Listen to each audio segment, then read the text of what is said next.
The room erupted in laughter when the ruthless CEO pointed at the janitor's shy teenage daughter and declared, "If you can recreate this formula, I'll fund your entire college education." They fully expected her to panic. Instead, she calmly adjusted her glasses, pushed up her sleeves, and stepped forward. What happened next left every top chemist speechless, but hidden beneath the swirling liquids and complex apparatus was a buried family secret, one that would shake the entire corporation and expose a truth no one was ready for. She was not ordinary. She was unstoppable. Before we begin like this video and comment where you're watching from, your support helps us bring more powerful stories. Now let's start. The pristine white lab of Biogen Corp, a powerful pharmaceutical giant nestled in Silicon Valley, buzzed with an unbearable tension. The air hung thick with the scent of sterile chemicals, ambition, and arrogance. Scientists in crisp lab coats whispered, struggling to suppress their snickers. At the center of it all, illuminated by a single spotlight, stood a shimmering vial of luminescent serum that had baffled the entire research and development division. This was their next big thing, a multi-million-dollar breakthrough hailed as VitaGlow, meant to revolutionize the cosmetic industry. But it had inexplicably lost its unique luminescence and regenerative properties. Diagnostics revealed nothing. Nobody could get it to glow or restore its original effects. CEO Alistair Thorne, a tall man with an impeccably groomed silver beard and a voice that commanded every corner of the room, stood with arms crossed, scanning the circle of staff with clear disappointment. Then he glanced at the janitor, Mateo Rodriguez, who stood quietly mopping a distant corner of the lab. Mateo looked down, trying to avoid attention, but that only triggered something in the CEO. With a smug smile, Alistair turned to the room. "Perhaps we should ask Mateo's daughter," he sneered, pointing to a teenage rebirth standing near the exit, clutching a worn backpack. Her name was Sofia Rodriguez. She had come to visit her father after school, her bag stuffed with ancient herbal texts, diagrams of rare botanicals, and a worn-out notebook held together with tape. She blinked, unsure if she had heard correctly. Alistair chuckled. "Go on, kid. If you can fix it, I might just fund your college." Everyone laughed, but Sophia did not laugh. She looked at her father. Mateo tried to shake his head slightly, but she stepped forward. Her eyes were calm, but her voice shook slightly as she asked, "May I touch it?" "Go ahead," Alistair smirked. "Be my guest." Phones were out. Some of the scientists began recording, expecting a moment of embarrassment they could share over drinks later. But as Sophia stepped closer to the vial, something strange happened. Her hands stopped trembling. She dropped her backpack to the floor with a soft thud. Then she opened it and pulled out her notebook. She flipped to a page filled with complex botanical formulae and notes that made even a few of the scientists blink in confusion. "Where did she get that?" one whispered. "That's the same formula we've been trying to reverse engineer for 5 years," another murmured. She studied the vial for a full minute, then she got to work. Her fingers moved like they had done this 100 times before. She gently uncorked the vial, sniffed its contents, examined its viscosity, and then, from a small fabric pouch, she took out a few dried petals, a single drop of golden oil, and a pinch of fine silvery powder. She added each component to the serum with a precision that was astonishing. "She carries components," someone muttered. "That's not just some janitor's daughter." Another added, eyes narrowing. Sophia stepped back. "Try it now," she said quietly. The lead chemist, still half smirking, carefully took a droplet of the serum with a pipette and placed it on a microscope slide. Then he added a drop of synthetic skin tissue. Under the microscope, the artificial cells began to rapidly divide and regenerate, glowing with a soft, vibrant light.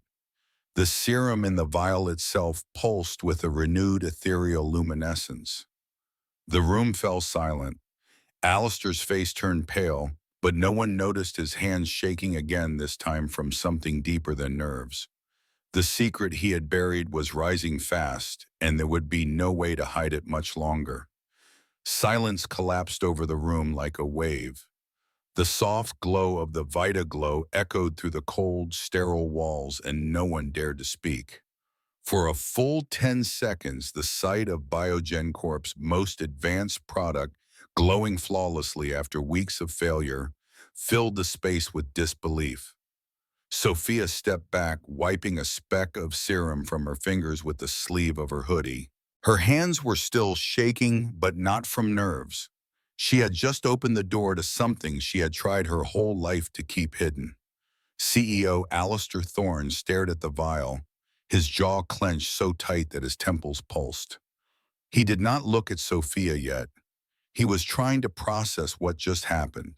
The girl he had mocked had just solved what his best scientist could not, and she had done it in under 2 minutes.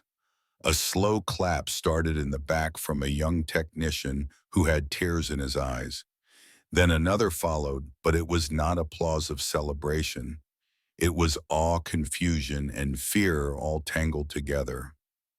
Alistair raised a hand, stopping the clapping. "Who are you?" he asked, his voice more cautious now. Sophia did not answer immediately. She looked at her father Matteo, who stood frozen, mop still in hand, eyes wide with fear, and something else. Pain. She looked back at the CEO. "I'm just someone who loves plants and their hidden properties," she said. A few scientists stepped forward, eager to speak. One of them, a woman named Dr. Evelyn, asked, "That formula in your notebook, how did you get that? That was a highly classified model." Sophia hesitated. Her voice dropped. "I wrote it." Laughter broke out again this time, nervous, uneven, almost desperate.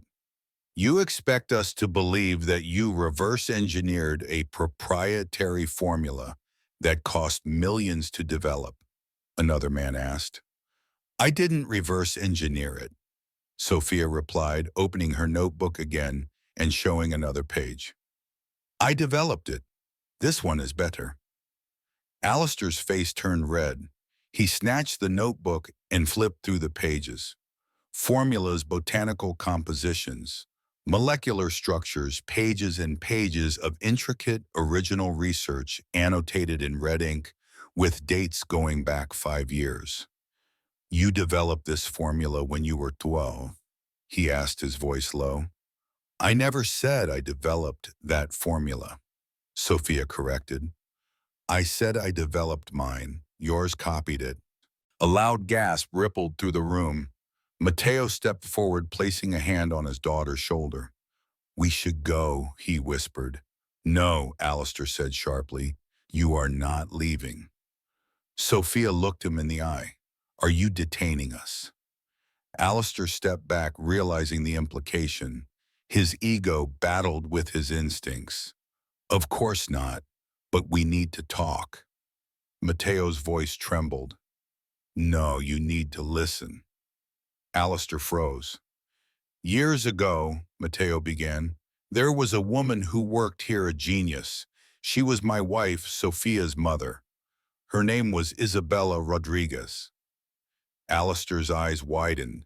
"She developed the first version of this serum long before your team took credit for it," Matteo said.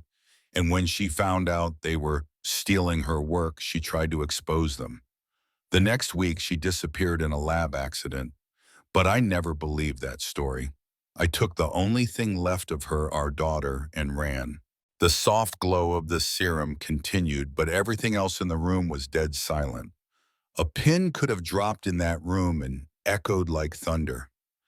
Every breath hung heavy in the air, every heartbeat deafening. Sophia stood beside his father, her hands balled into fists. Her voice had not trembled. Her eyes had not flinched.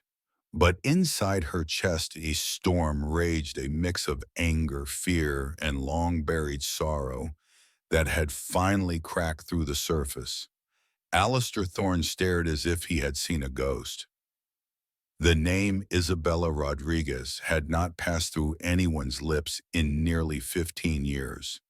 Not because she was forgotten, but because everyone had been told to forget. The official story was sealed. The files were classified. The accident had been written off. The body never recovered. But what haunted Alistair more than anything was not just that Sophia's mother had once worked at Biogen Corp. It was that she had been better than everyone else there. Smarter, faster, dangerous, Doctor. Evelyn the chemist stepped closer to Sophia and spoke quietly. "You're her daughter." Sophia nodded once. Another voice whispered from the back. "I remember her. She taught one of my first training seminars. She could devise complex formulas in her head like she was playing music." Alistair's grip on the notebook tightened. His voice returned, edged with disbelief and something more bitter. "Why come back now? Why expose this here?" Sophia stepped forward. "I never planned to. I didn't even want to be here. You made it a joke. You asked me to fix something your scientist couldn't. So I did. But now that I'm standing here, I will not walk away from the truth again." Matteo placed his hand on her shoulder, but she gently moved it aside. "You see, I used to think silence protected people," she continued.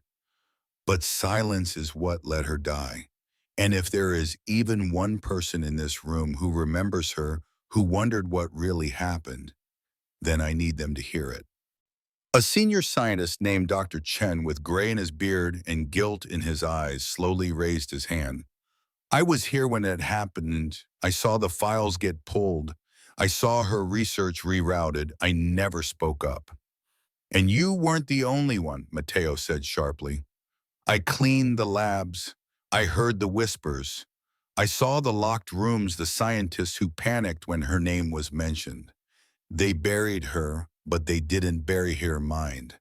They didn't bury her blood. They didn't bury this." He motioned toward Alistair. Alistair's expression twisted as the walls around him began to crack. Not the physical ones, but the illusion of control he had spent years constructing.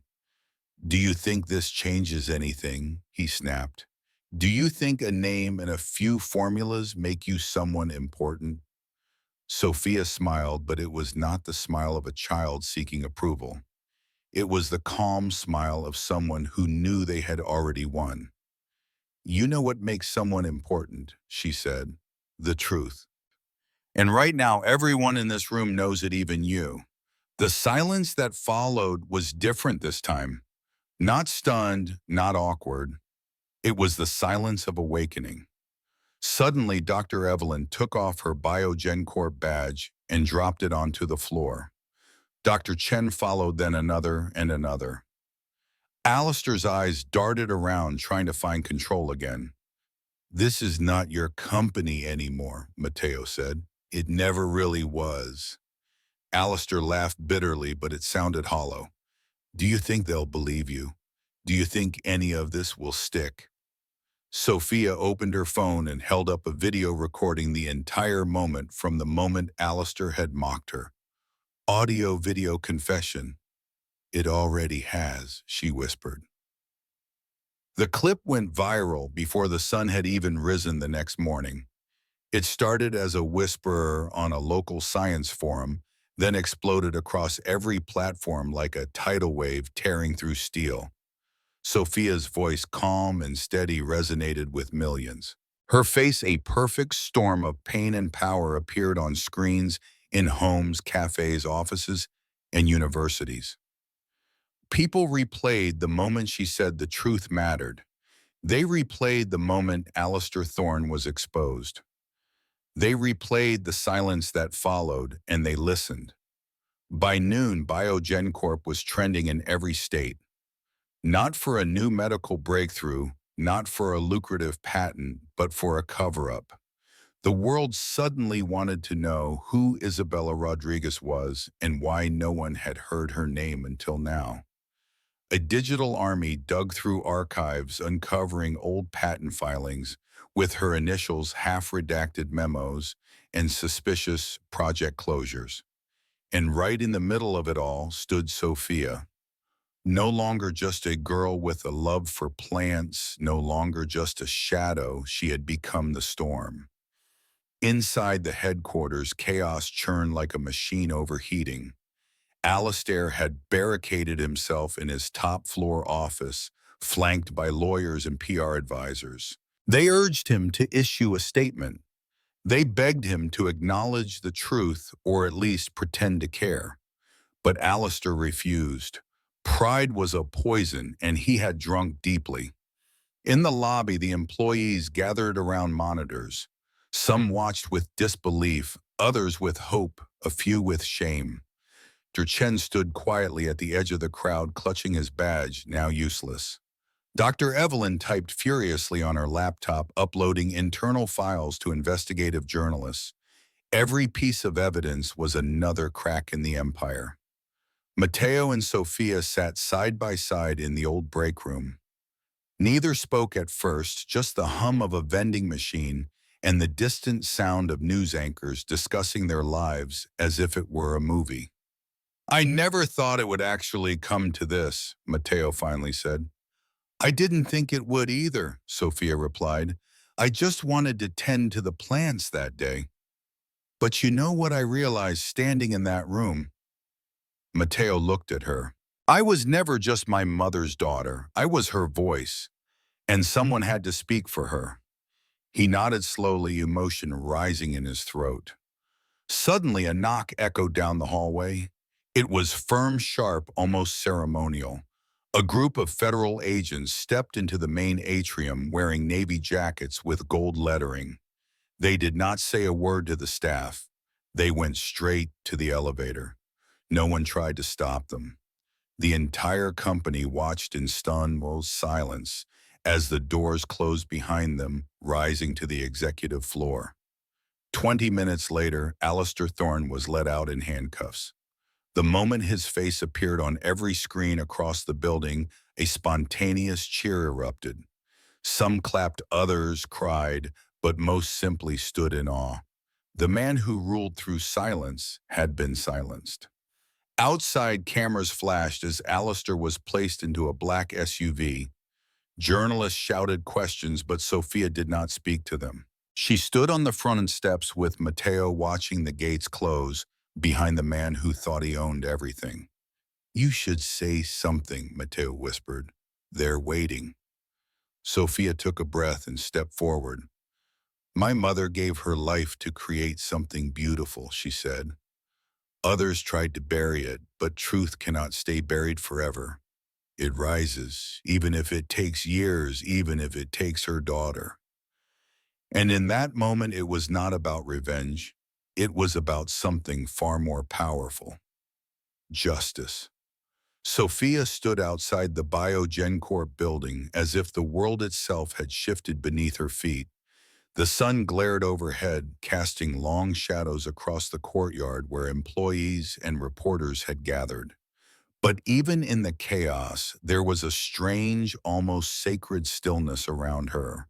It was the kind of silence that followed storms, not empty, but filled with awe. Yet inside her, a different storm brewed. A limousine rolled up to the curb. Its windows were tinted darker than obsidian, and the crowd instinctively parted. No one knew who was inside, but something about the vehicle demanded respect. The driver stepped out, tall and suited, then quickly opened the rear door. Out stepped a woman. She was tall in a sleek emerald coat that shimmered in the light. Her hair was silver, but her posture was iron. Her eyes scanned the crowd until they landed on Sophia and softened. It was Elena Rodriguez, Sophia's grandmother. Isabella's mother, the matriarch who had spent years in silence grieving the loss of a daughter and believing justice would never come. "Sophia," she said, her voice trembling. Sophia turned. For a moment, the world fell away. They had never met before. Only letters, only distant memories shared by others. But in that instant, blood recognized blood. I kept everything, Elena whispered, tears rising. Every article, every photograph, every note your mother wrote. I was waiting for this day, even if I never believed it would come. Sophia took her hand and felt decades of pain flow between their fingers like a current. For the first time, she was not standing alone. She was standing with a legacy. Behind them, a man stepped forward. He wore a crisp suit, though his demeanor was more humble than corporate. He introduced himself as Professor Elias Vance, the acting head of the Department of Botanical Ethics, a new division created in the wake of the Biogen Corp scandal. He offered a folder. "What is this?" she asked. "Justice," he said, "an opportunity." Inside was a letter signed by multiple senators. It stated that a new initiative would be launched. The Rodriguez Legacy Program, a federal project to fund support and protect young scientific minds from marginalized communities. The opening of a National Botanical Research Center. The top name on the advisory board, Sophia Rodriguez. Tears filled her eyes. Not because of the offer, but because of what it meant. Her mother's work would not vanish. It would not rot in the hands of thieves, it would rise. That night, Sophia stood on a quiet stage inside a small community center, near the same old neighborhood where it had all begun. Children sat with wide eyes as she gently tended to a small pot of glowing herbs. The lights dimmed and a hush fell. Then she began to speak about the plants, their uses, their healing properties.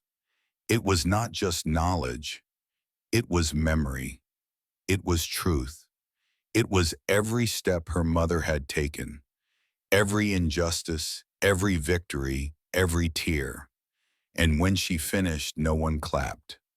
They simply sat in silence, breathless, transformed. Outside, a billboard lit up above the city skyline. It showed a single image, a mother and daughter standing side by side tending to a vibrant, glowing garden.